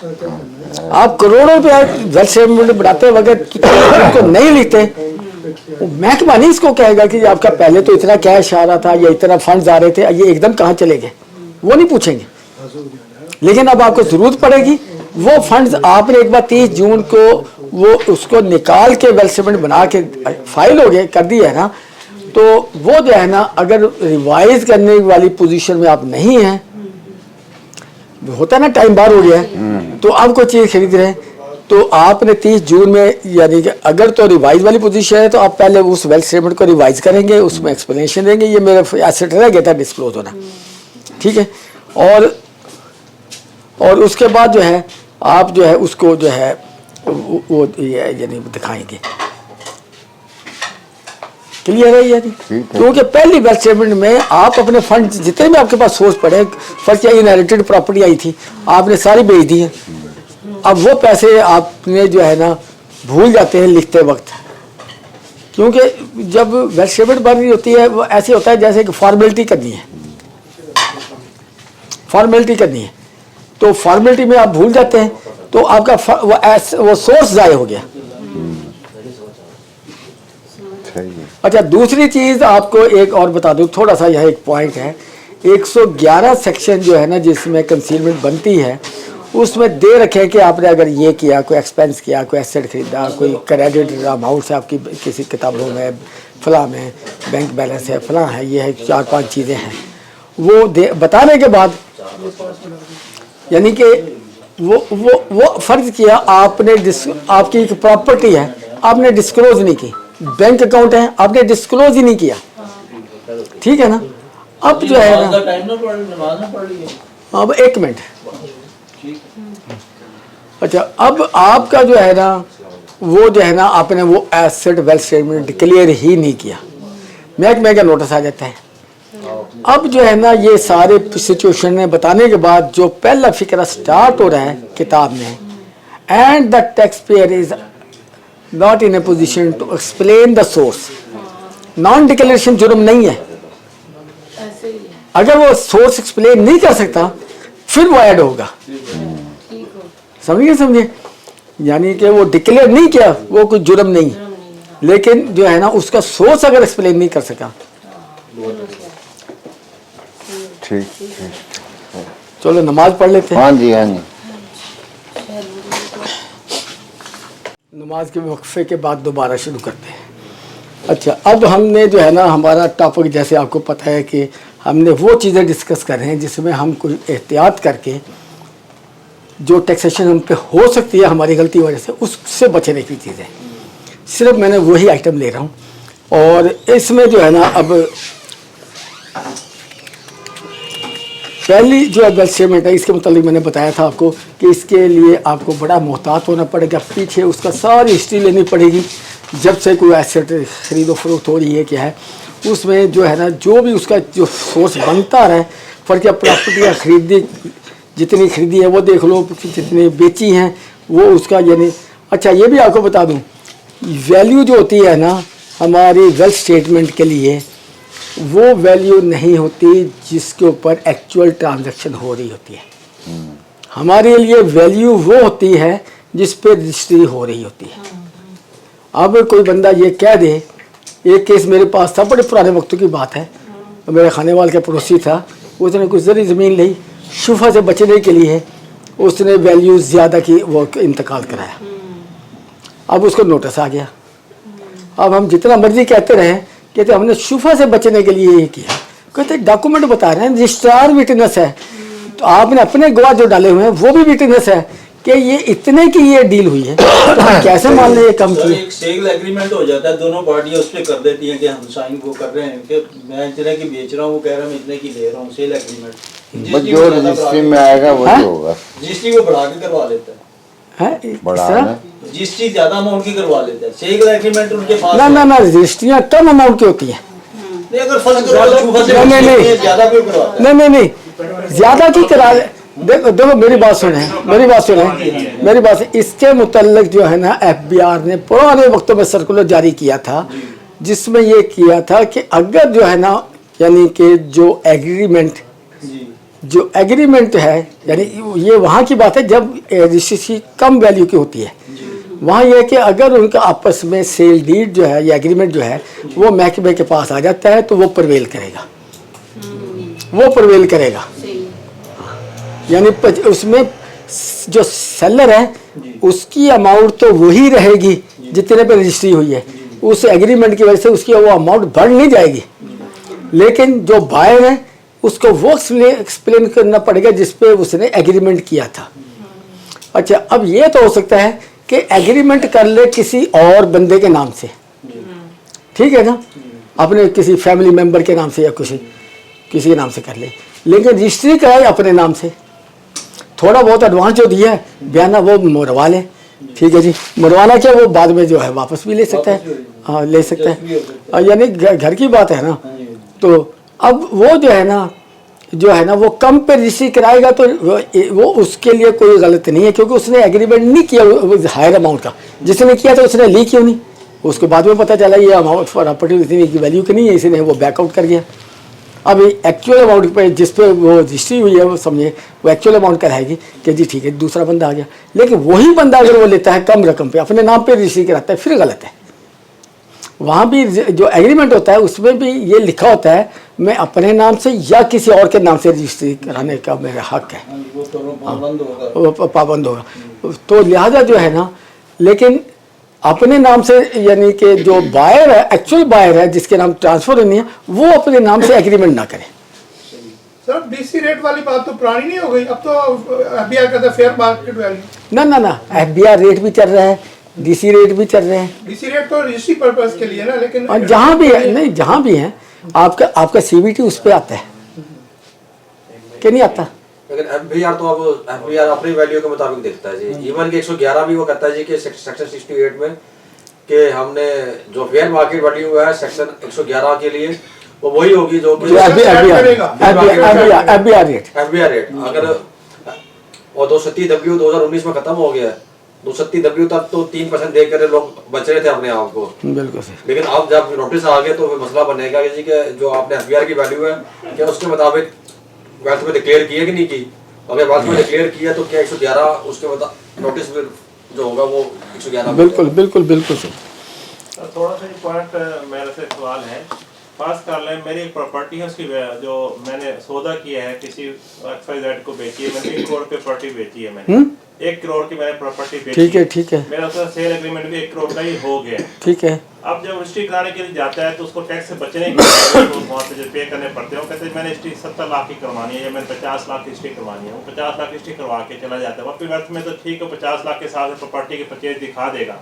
अब मैं जो 1 करोड़ की प्रॉपर्टी का सेल डीड लेकर बैठा हूँ, मैं क्या करूँगा? मैंने नहीं, ये तो मैंने अभी बता दिया है ना कि जो है यानी कि उसके लिए जो है जिसने खरीद, अगर तो वही जिसने एग्रीमेंट किया वही खरीद रहा है तो वो उसकी जो है ना महकमा 1 करोड़ की ही समझेगा कि रजिस्ट्री कम की कराई, उसके लिए उसका वो जो है 30 लाख का उसका वो कंसीलमेंट बन जाएगी कि अगर उसने 1 करोड़ का एग्रीमेंट करके 70 लाख की रजिस्ट्री कराई है उसी ने, उसने जो खरीदार है उसने 70 लाख की रजिस्ट्री कराई है कानूनी चाल के तहत प्रेजम्पशन ऑफ ट्रुथ जो है वो डॉक्यूमेंट्स को एविडेंस एक्ट के तहत गवर्नमेंट डॉक्यूमेंट्स। अब जो है ना जो है क्योंकि उसने जो है ना यानी कि एग्रीमेंट किया 1 करोड़ का और 70 लाख की यानी रजिस्ट्री कराई है तो इसकी कंसीलमेंट 30 लाख की बन जाएगी अगर उसी ने ही एग्रीमेंट किया, उसी ने ही खरीदी है। अगर उसने किसी और के नाम से एग्रीमेंट कराया ताकि बंदा भागने लगे तो उसको मैं आगे कर दूंगा, तो बाद में रजिस्ट्री उसने खुद कराई तो ठीक है। ये तो यही है कि उसने अगर 1 करोड़ की रजिस्ट्री कराई थी तो उसने अपना बयाना मरवाया तो रजिस्ट्री अपने नाम खरीदी क्यों नहीं, भाग गया। टैक्स से बचने के लिए ना अमूमन ये प्रैक्टिस है कि वो रजिस्ट्री कम वैल्यू करवाते हैं। अब क्योंकि मैं लेकिन एग्रीमेंट सेव करने के साथ नहीं, अगर सेम नेम से है ना तो फिर एग्रीमेंट महकमे के पास अगर आ गया ना तो वो फिर पकड़ लेगा। ठीक है, हाँ सेलर पकड़ा जाएगा ना, बायर सेलर तो अपने उस हिसाब से अपनी वाइट मनी नहीं उसकी वाइट मनी जाए गई, उसने आपका करोड़ की बेची, मतलब है कि- 30 लाख रखेगा कहाँ? अगर करोड़ों में है एसेट तो फिर क्या 10 करोड़ का है तो 10 करोड़ का बाकी जो रजिस्ट्री से ज्यादा वाली अमूल्य है वो उसको पार्क कहाँ करेगा रकम को उसको? जिस वैल्यू पे वो उसकी रजिस्ट्री कम करवा लेगा वो वहाँ वो ऐसे ही है। जिस वैल्यू पे रजिस्ट्री हुई है, हाँ? जिस वैल्यू पे रजिस्ट्री हुई है ना वही कंसिडर होगी ना। नहीं हाँ, वो अगर एग्रीमेंट उसने 1 करोड़ का करके 70 लाख में खरीदी है उसी ने खुद ही, तो फिर वो जो है ना वो 1 करोड़ की ही कंसिडर होगी। वो एग्रीमेंट तो उसने रजिस्ट्री उसकी 70 लाख की होगी ना। नहीं होगी, हो जाए, लेकिन एग्रीमेंट तो 1 करोड़ का कर रहा है उससे। हाँ, तो प्रैक्टिस में सर देखी गई ना बात, खासकर जिसने प्रॉपर्टी खरीदी वो है डिपार्टमेंट whichever is higher लेगा, ये लेगा फिर ऐसे। ना वो तो कम पे रजिस्ट्री कराएगा तो फिर हायर भी की तरफ जाएगा ना। विच एवर तो जब ये अगर ये रजिस्ट्री की यानी रजिस्ट्री ज्यादा की कराता है तो वो तो फिर रजिस्ट्री पर वेल करेगी। इसी पे वेट करेगी, वही हायर हो गया ना। चलें सर आगे चलें। ठीक है सर। अच्छा पहली बैलेंस शीट का तो मैंने बता दिया था आपको। अब मैं आता हूँ इस पे। अच्छा, ट्रांजैक्शन थ्रू बैंकिंग चैनल के जरिए, एक तो एडवांस ये प्रॉपर्टी वगैरह एसेट वगैरह खरीदने के लिए जो है ना पेमेंट जो है ना एक दूसरे को देनी है, ट्रांसफ़र करने पैसे बैंकिंग चैनल के बगैर हैं तो वो उसकी इनकम बन जाएगी लेने वाले की। ये तो मैं पहले बता चुका हूँ, ये भी इसी टॉपिक का ही हिस्सा था जो प्रॉपर्टी वगैरह में डिस्कस हो गया। अब उसके बाद है ये तो गिफ्ट और लोन एंड एडवांस, ये तो हो गया ना, हो गया। कि अच्छा अब आ गया एक्सपेंसेस। एक है सिंगल हेड एक्सपेंस यानी एंटरटेनमेंट, ट्रैवलिंग, फलाना यानी कि एक हेड जो यानी प्रॉफिट लॉस का हेड है ना उसको कहते हैं सिंगल हेड, यानी उसमें से किसी एक हेड में अगर उसका जो है ना 2,50,000 से ज़्यादा खर्चा है साल का, तो अगर उसने क्रॉस चेक के ज़रिए पेमेंटें नहीं की, अब यहाँ अमाउंट का कोई जिक्र नहीं कि 100 रुपये की पेमेंट है, 10 रुपये की है, 500 की है, 5,000 की है, 10,000 की है, यानी साल का टोटल खर्चा 2,50,000। अगर एक ही खर्चा 2,49,000 का है और उसके अलावा उस हेड में और हुआ ही नहीं, ठीक है ना, तो वो इसमें आके जो है ना वो अगर कैश से भी दे दिया ना 2,49,000 वो एक्सेप्टेबल हो जाएगा। लेकिन अगर ये 250 से ज़्यादा टोटल बन जाता है उस हेड का, तो वो जो है ना चाहे 10 रुपये की भी पेमेंट की है वो भी उसमें आ जाएगा, हालांकि प्रैक्टिकली पॉसिबल नहीं आपके किसी को तो 500 रुपये का चेक दें, 100 रुपये का चेक दें। और वैसे भी मार्केट में इतना अभी हमारा कोई कंट्री इतना एडवांस नहीं हुआ कि डिसऑनर ऑफ चेक को जो है ना कोई बैड इफेक्ट्स होते हों, या किसी को क्या जरूरत पड़ी मैं पंगों में पड़ा रहूँ तो ये चेक के जरिए दे। अभी आप बनारस रोड लाहौर है, वहाँ मशीनरी लेने चले जाएँ तो आप जितना मर्जी कहें जी मैं तो ये फलां इलाके का हूँ, बहुत बड़ा इंडस्ट्रियलिस्ट हूँ, तो ये जो है ना ये मैं चेक दे के जा रहा हूँ, वो कभी भी कबूल नहीं करेगा, कभी कबूल नहीं करेगा। क्योंकि अगर पैसे बढ़ जाए उस लिमिट से तो वो पिछले वो भी शामिल होंगे, वो शामिल होंगे, यानी अगली वाली रकम नहीं, ये वाली। जैसे आपका विद होल्डिंग का है कि विद होल्डिंग में एक लिमिट दे रखी है कि इससे ज़्यादा की अगर तो आपके जो हो जाए ना तो आपने विद होल्डिंग करनी है। यानी सिंगल पेमेंट की बात हो रही है, नहीं सिंगल पेमेंट की बात हो रही है। तो अगर जो है ना आप जो है ना वो करते जा रहे हैं सिंगल पार्टी को पेमेंट करते जा रहे हैं, कोई 10,000 दिया, 2,000 दिया, 1,000 दिया, अब 25,000 है, कितना है 75,000 ना, गुड्स सप्लाई गुड्स का 75 है, 75,000 सर्विस 25,000, सर्विस का 25,000 है। अगर ये जो है ना लिमिट एक्सीड कर देगी, फर्ज किया 75,000 से 100 रुपया फालतू हो जाती है, तो अगर उसका और कोई बिल आएगा तो उस पार्टी का कोई और बिल आएगा, पहले आप 75,000 रुपये विद होल्डिंग उसके नाम डाल के फिर देखेंगे कि आपने उसको देने हैं या लेने हैं। इंडिविजुअल के लिए भी यही रूल होगा? किस तरह? इंडिविजुअल पर्सन के लिए नहीं बात यह जो विद होल्डिंग एजेंट है, विद होल्डिंग एजेंट जो उस क्राइटेरिया में आता है उसकी बात हो रही है। अच्छा अब दोबारा वजाहत कर दीजिएगा किसकी? 75,000 और 25,000। नहीं ये एक जनरल एग्जम्पशन दे रखी है।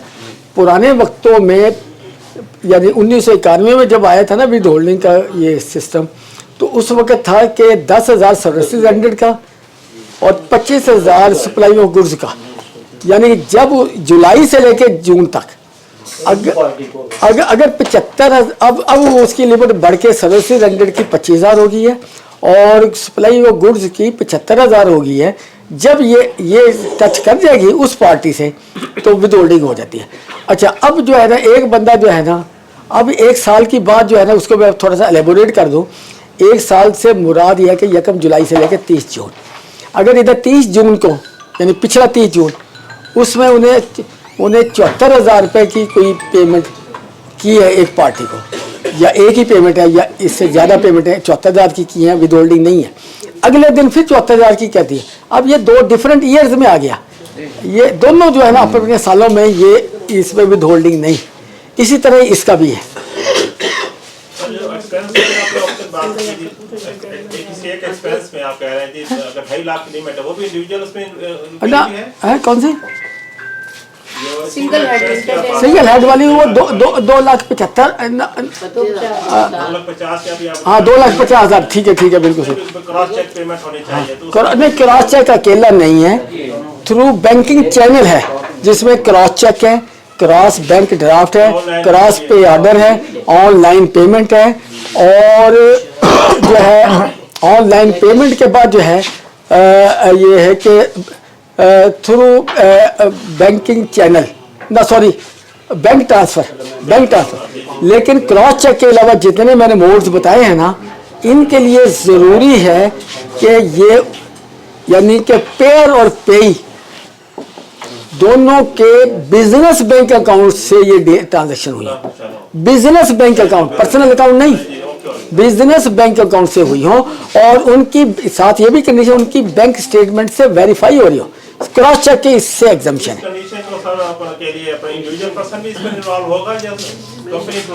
खर्चे के लिए इंडिविजुअल है, वो भी किसी का तल्लक नहीं, इसका तो एक अमाउंट से तल्लक है, खर्चे से तल्लक है बस। को आगे स्टेटस उसका क्या है? अच्छा इसका स्टेटस क्या है? जितना ये आप हेड समझा रहे हैं, हमारे यहाँ है मतलब 8-9 हेड हैं, ट्रैवलिंग भी है, टेलीफोन भी है। अगर उनमें से एक है यानी कुछ 2.5 लाख है। एक का टोटल यानी जो खर्चा आप प्रॉफिट लॉस अकाउंट में लिखेंगे, इसमें कुछ एग्जम्पशन भी दे रखी हैं, जैसे फ्रेट गुड्स ट्रांसपोर्टर वाले हैं, वो तो चेक लेके तो नहीं जाएगा, वो तो आपका सर फाड़ देगा, ठीक है ना। इसी तरह ही बिजली के बिल है, टेलीफोन के बिल है, एक गाड़ी साल में नहीं बात हो रही है खर्चा क्लेम करने के लिए 2,50,000 सिंगल हेड की बात हो रही है, उसकी बात हो रही है। वो सिंगल गाड़ी आप कर रहे हैं विद होल्डिंग वाली बात। हाँ जी ठीक है, आप ठीक फरमा रहे हैं, मैं कुछ और समझा।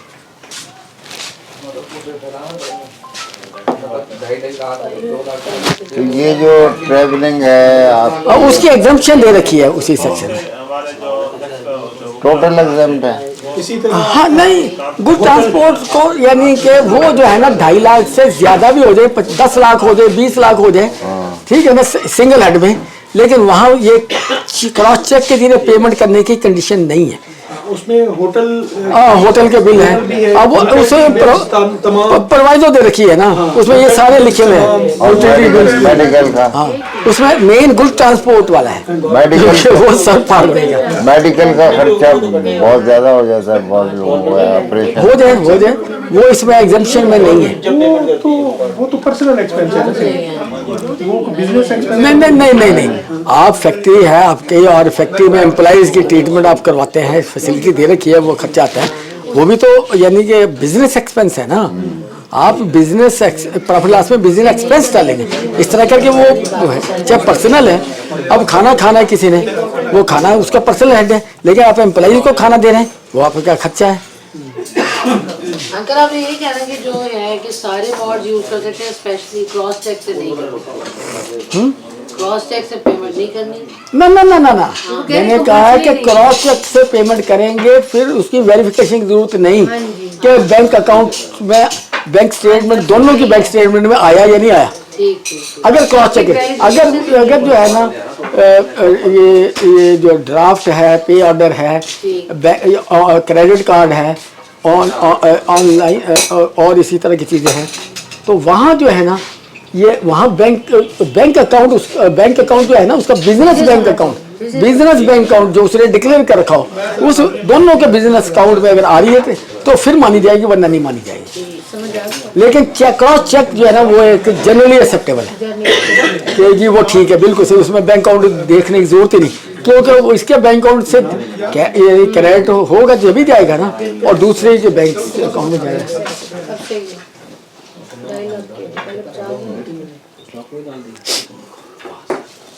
अच्छा, ये एक्सपेंसेस का मैंने बता दिया है। अच्छा हाँ नहीं आप बस एक आइटम रह गया। अच्छा, विद होल्डिंग टैक्स सैलरी की 25,000 लिमिट है। हाँ, सैलरी की 25,000 है।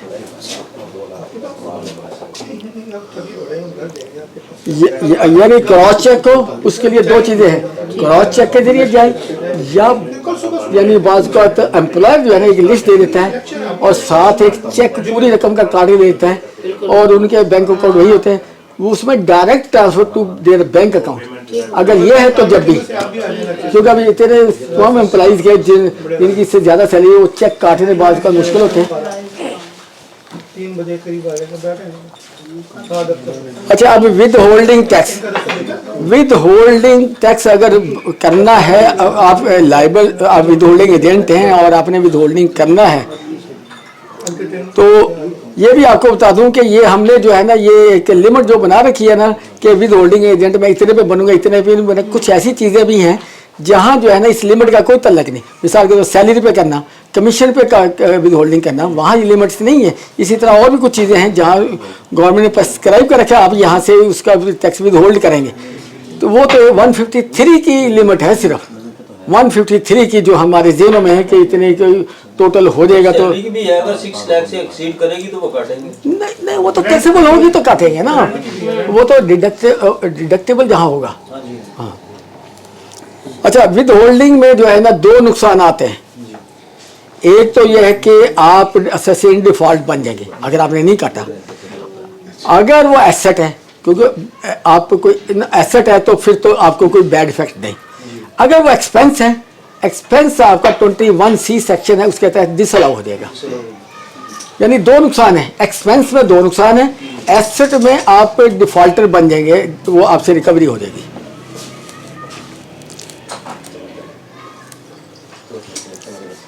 एक्सपेंस में क्या है?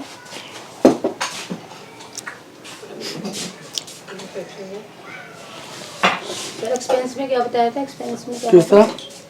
ये विद होल्डिंग का 153 का 153 में ऐसे नहीं, विद होल्डिंग अगर आप जो है ना कोई लिमिट दे रखी है, इतनी लिमिट होगी तो एजेंट विद होल्डिंग एजेंट बनता है, वो सिर्फ 153 के लिए है। हाँ जी, अगर एसेट में नहीं करेगा नहीं, एसेट में नहीं करेगा तो एसेट तो खत्म नहीं ना हो जाएगा, आपका वो एसेट तो एसेट ही रहेगा ना, लेकिन वहाँ सिंगल आपके ऊपर इफेक्ट आएगा कि आप एसेट डिफॉल्ट बन जाएंगे, आपसे रिकवरी की जाएगी।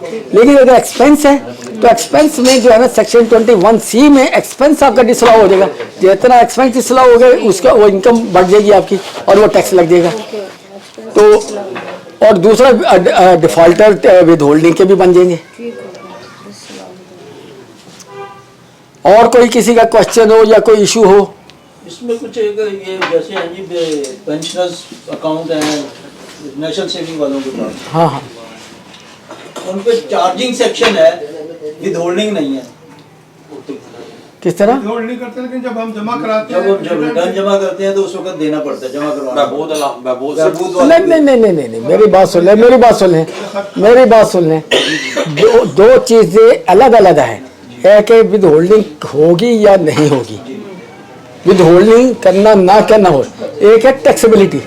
वो इनकम जो है ना उनकी कहीं एग्जम्पशन नहीं है, बहबूद फंड वाली या फला वाली जो भी है, जिनके ऊपर जो है ना जब रिटर्न फाइल करते हैं उस वक्त देना पड़ता है ना टैक्स, वो इसलिए देना पड़ता है कि उसकी कहीं एग्जम्पशन नहीं है। और वो क्योंकि अगर उस पे सिर्फ एक ही सोर्स से इनकम है, उसकी बहबूद फंड से ही उसकी इनकम है, तो वो एग्जम्प्ट होगी। सर ऐसा नहीं है, ऐसा नहीं है। आप जब आप रिटर्न फाइल करेंगे तो उसके लिए उस पे जब आप लिखेंगे तो वो आपको टैक्स बना लेगा।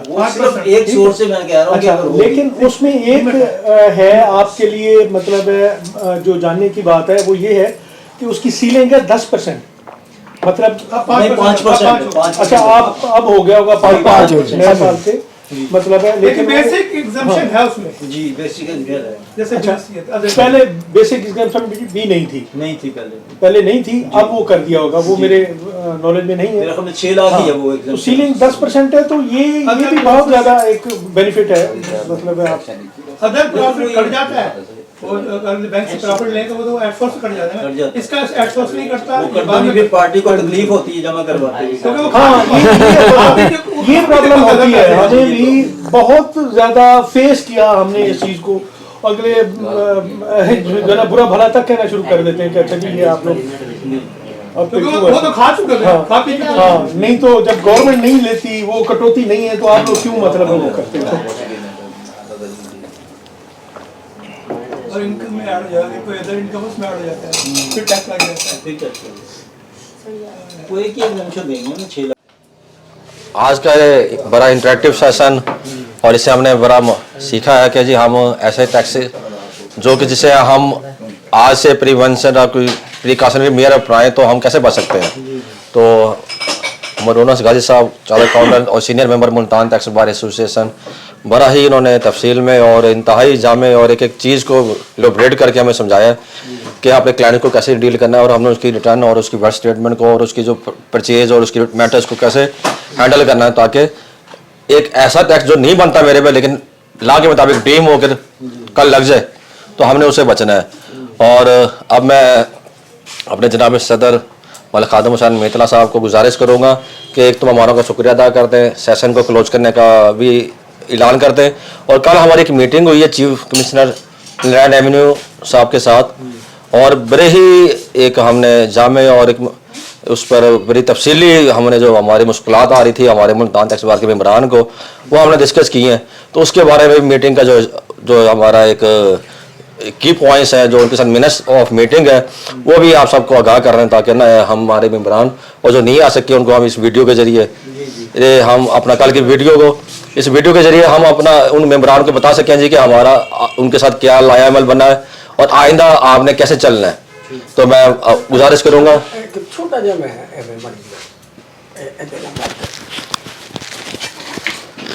अच्छा, इसमें मैं जो है ना आखिर में थोड़ा सा इमरान साहब की बात को मैंने एक पॉइंट मेरे जहन में आया है, वो ये है कि हमारे पास जब क्लाइंट आता है ना, यानी क्लाइंट को बताना या कुछ करना, उस वक्त आता है जब ये सारा कुछ कर चुका होता है। तो लिहाजा हमें बेहतर यही है कि इस तरह के ये पॉइंट जो है ना हम और बना लें, मिल के बना लें, एक थोड़ा सा चेकलिस्ट ही बना लें कि भाई ये आपने करने हैं, हम अपने क्लाइंट्स को दे दें उनको, यानी और ताकि वो इसके मुताबिक चलें। ये ना हो कि जब चल करके आ जाए कुछ सारा कुछ, फिर हम जो है ना, तो आप जो है ना अगर जो है ना इमरान के इसके व्हाट्सएप पर जो है ना आप अपने कोई और भी कोई इसके अलावा कोई इश्यूज़ आपके जहन में आते हैं, इसको भी ऐसे एहतियात बरती जाए तो यहाँ से भी टैक्सेशन बच सकते हैं। या कुछ मैं भी और मज़ीद देखता हूँ, मैंने तो आज के टाइम और लेक्चर के मुताबिक सिर्फ ये पॉइंट रखे थे, इसके अलावा और भी काफ़ी हैं, लेकिन जो प्रिकॉशंस हैं, सिर्फ प्रिकॉशंस हैं, प्रिकॉशंस अगर आप कर लेंगे तो आप वो टैक्सेशन के बर्डन से बच जाएंगे। ये प्रिकॉशन है जिसमें से आप बच सकते हैं। इसीलिए इस आज वाले टॉपिक का नाम जो रखा था prevention of tax on avoidable tax, prevention of precautionary measure to avoid avoidable tax, sorry ये है preventive measures to avoid avoidable taxes. ये अवॉइडेबल है, आप अगर इसको मोहतात होकर चलें तो ये रूल को फॉलो करेंगे, लॉ को फॉलो करेंगे, वही हाँ हाँ। असल में आपको ये बता दूं, एक होता है टैक्स, एक होता है टैक्स अवॉइडेंस, ठीक है। टैक्स अवॉइडेंस आप कोई ऐसा करते हैं कि इससे ने उसको कर दिया, उसको कर दिया, चैनल ऐसा करते हैं, चैनल ऐसा बनाते हैं जिसमें टैक्सेशन कम हो रही होती है, यानी कि उसका लॉ का बेनिफिट उठाते हैं। आपकी वो विट है, आपकी प्लानिंग है, और ये लीगली परमिसिबल है, ये कोई जुर्म नहीं है। टैक्स एवेजन जो है वो जुर्म है। अच्छा खलील सुन जा, खलील सदर दिया गला सुन जा। अब मैं गुजारिश करूँगा जनाब मलिक खातम हुसैन मितला साहब से, और आए और अपना खिताब फरमाएं। और मैं गुजारिश करूँगा अपने एग्जेक्टिव मेम्बरान से भी, कल हमारे साथ थी मिस मेमना फौजिया और महबूब मोहित साहबा से, कि वो भी साथ आके इस किताब में साथ दें हमारे प्रेसिडेंट मलिक खातम हुसैन मितला साहब का।